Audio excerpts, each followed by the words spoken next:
అనుమానం. అది కూడా మానసిక యుద్ధంలో ఒక భాగం. మనలో అనుమానాలు పుట్టించటం. ఫస్ట్దేమో అవమానపరిచి కృంగదీసి చేతగానాళ్ళలాగా చేయటం. రెండవది అనుమానాలు మనలో తెప్పించటం. ఇది కూడా వాడు మన మనస్సు మీద చేసే యుద్ధము, దాడిలో వాడు ఉపయోగించే తంత్రం. మనకి అనుమానాలు పుట్టించటం. సౌలు దగ్గరికి పోయాడు. ఫస్ట్ యుద్ధం అన్న దగ్గర అవమానం అయిపోయింది. ఇప్పుడు సౌలు దగ్గరికి పోయాడు. సౌలు అంటాడు, వాడు బాల్యము నుండి యుద్ధ విద్యను అభ్యసించిన వాడు చాలా వయసున్నవాడు, అనుభవశాలి, 6 మూరల జానుడు ఉన్నాడు.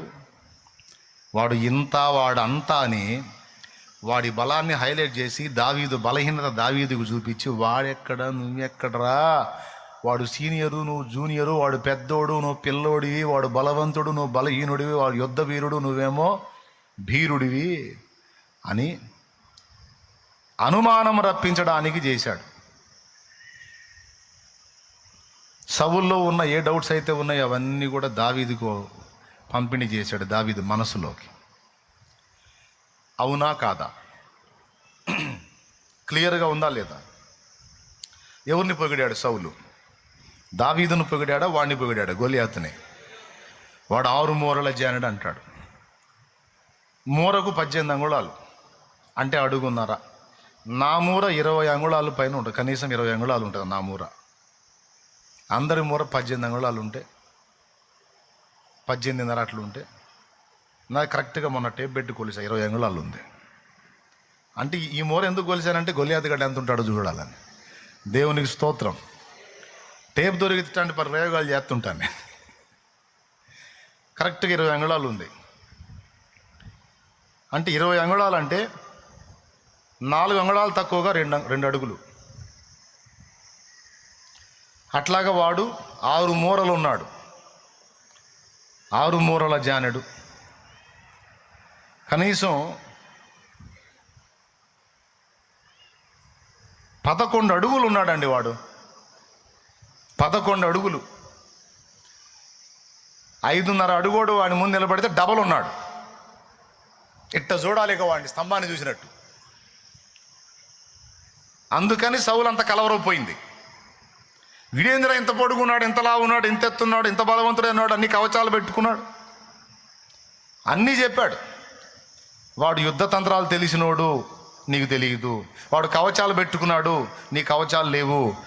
వాడు సూర్యుడు, నీవేం గొర్రెలు కాచుకునేవాడివి, నీకేం తెలియదు. నువ్వు బాలుడివి, నువ్వు చిన్నోడివి, నువ్వు పిల్లోడివి, నీ వల్ల ఏమైద్ది? మనం ఏదైనా గొప్ప కార్యాలు మునుకుంటే కొంతమంది నలాల వీక్నెస్ తెప్పిస్తారుగా. అనుమానాలు పుట్టిస్తాడు సాతాను. అక్కడ కూడా దావీదు దులిపేశాడు. సార్, వాడెంత పొడుగుంటే నాకెందుకు, నేనెంత పొట్టిగుంటే నాకెందుకు, యుద్ధం చేసే దేవుడు. నేను ఆధారపడింది నా ఎత్తు మీదో వాడెత్తు మీదో కాదు, నా దేవుని హైట్ మీద ఆధారపడ్డా. నేను ఆధారపడింది నా బలం మీదో ఇంకొకటి బలం మీదో కాదు, నా దేవుని బలం మీద ఆధారపడ్డా. నేను ఆధారపడింది నా కవచాల మీద, నా భద్రతల మీద కాదు, నా దేవుడే నాకు ప్రాకారం అనుకున్నా. నా జ్ఞానం మీద కాదు సార్, నా దేవుని జ్ఞానం మీద, నా అనుభవం మీద కాదు, నా దేవుని అనుభవం మీద నేను ఆధారపడ్డ. పర్మిషన్ ఇరా స్వామి, నేను పోయి యుద్ధం చేస్తానని చెప్పాడు. అప్పటికి ఇతనికి మనశ్శాంతి లేక, నా కవచాలు దొడుక్కొని ఆయన అన్నాడు. ఆయనేమో 7 అడుగులు ఉంటాడు, ఈయనేమో 6 కూడా ఉండి లేనట్టు ఉంటాడు. 7 అడుగులోటి కవచాలు 6 అడుగులోటికి ఏం సరిపోతాయి? లూజ్ కావు.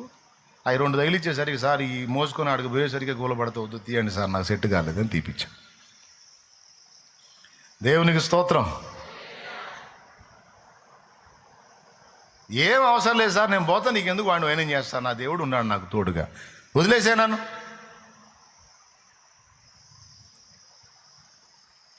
అంటే అనుమానము అనే దాన్ని ఎంటర్ చేసినప్పుడు దాన్ని కూడా గెలిచాడు. ఫస్ట్ యుద్ధం అక్కడే జరిగింది. తీరా యుద్ధ భూమిలో పోతే వాడంటాడు, వాడు కూడా అనుమానం పుట్టిడానికి, నేనేమన్నా కుక్కను అనుకున్నావు రా, కర్ర తీసుకొని వస్తున్నావు నా మీదికి, నేనేం కుక్కను అనుకున్నావా, నా మీదకి యుద్ధానికి వస్తున్నాడంటే వాడెవడో అనుకున్నావు, నువ్వేందిరా భూమికి జానడు లేవు, నువ్వు రావటం ఏంది? వాడు చేయాల్సిన మానసిక దాడి వాడు చేశాడు. కానీ వాటిని కూడా జయించి నిలబడ్డాడు. కాబట్టి ముందు మానసిక యుద్ధంలో గెలిచాడు కాబట్టే భౌతిక యుద్ధంలో ఒకే ఒక్క దెబ్బలో వాడిని కూలగొట్టాడు.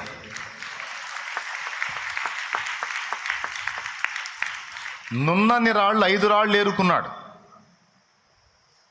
ఎందుకంటే ఆ టోటల్ ఫిలిస్తీయుల టీం మొత్తంలో కూడా 5 ఉన్నారు వీళ్ళంటి పొడుగోళ్ళు.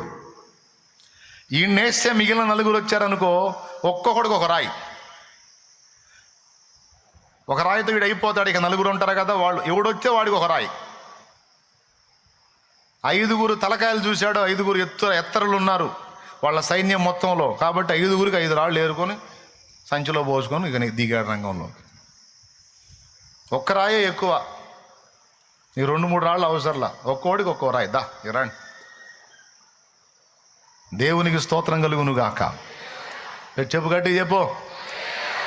ప్రియమైన బిడ్డ, మానసిక యుద్ధములో ఎప్పుడైతే నువ్వు గెలవగలుగుతావో,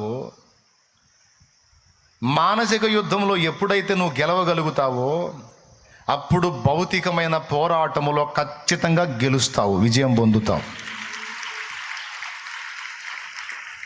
ఆత్మీయ యుద్ధంలో నువ్వు ఎప్పుడైతే గెలవగలుగుతావో భౌతిక యుద్ధంలో ఈజీగా గెలవగలుగుతావు.